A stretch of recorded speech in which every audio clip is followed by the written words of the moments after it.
Was there ever a point that you did get a little bit afraid? Because you're talking about free energy. That's like Coke. That's like really powerful. That's You're talking about medical. You're talking about like, and it's not just one industry. It seems to be all of them. Was there ever a point that you thought like, this is way bigger than I thought it was gonna be? Wait a minute. Wow. Always, always. It was way bigger than I thought it was going to be. I mean, the important point for me, too, I should say, one of the important things about being a journalist is telling a story. And so, what I try to do with all of my books, and particularly with The Field, was to tell this complicated stuff as a story. So, I told it through the story of the scientists, and I brought it as a kind of a story with one scientist just having this mind-boggling discovery, and then how that slowly got picked up by this little band of outliers. And that is, I mean, it's a kind of format I've been doing with the various books. Is they call it narrative nonfiction, and I always think it's really important to pull people in via a story. You said, did I ever think, wow, this was made way bigger?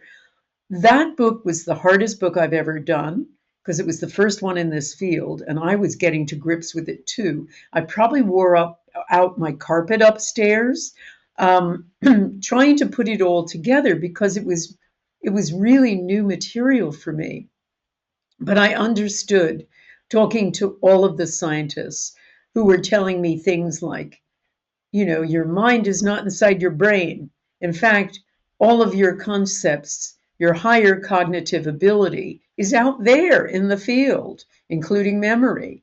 Things like that we have these extra capacities to see into the future, to see beyond our senses for intention, that we're part of this giant energy field, that we're just a packet of vibrating energy interacting with other people's energy, and that we are essentially all part of a giant energy field. And on and on and on. And all of these discoveries made me realize, the science that we live our lives by is nearly 300 years old, or more now, I guess, and is nearly 300 years old, and it's totally out of date.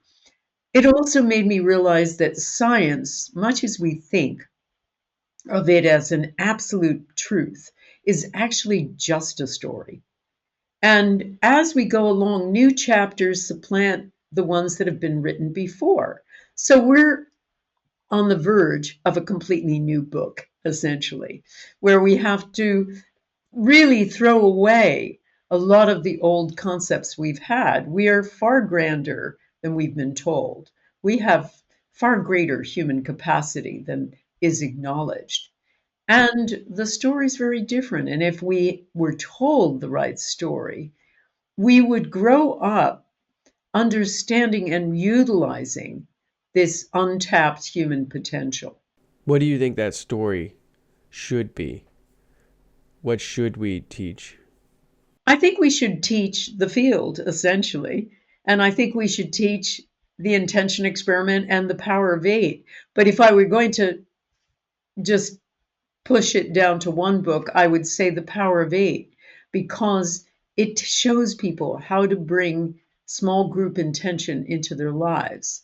And one thing I have understood is that small group intention truly amplifies the intention power we're all born with. Now, more numbers aren't necessarily important.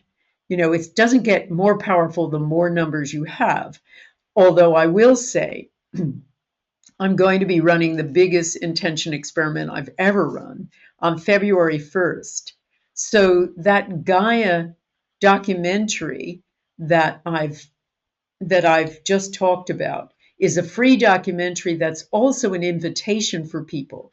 So it tells them the story of the intention experiments. It interviews the scientists that were involved. It tells the story of the power of eight, and also interviews some of the people who have had remarkable miraculous healings, and then invites people to this giant worldwide experiment. I'm going to be doing a 2025 peace intention experiment, the largest one I've ever done on a place that needs it. And we'll have participants from all over the world. And everybody can tune in for free. It'll be live streamed from Gaia. So we will be providing information about this, I'm sure, in the show notes. But what I understand with all of this is that, yes, it'll be the biggest one ever. But with other intention experiments I've done where we've replicated things, like trying to make seeds grow faster, we ran it 6 different times with massively different sized audiences. And each time we got the exact same outcome.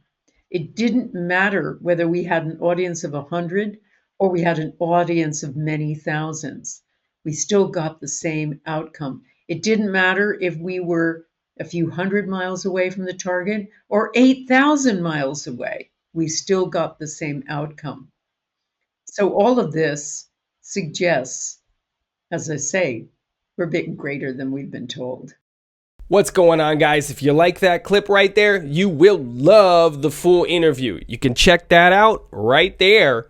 I'll see you on the next video. Oh, and subscribe, because we got a lot of big things coming up in the near future.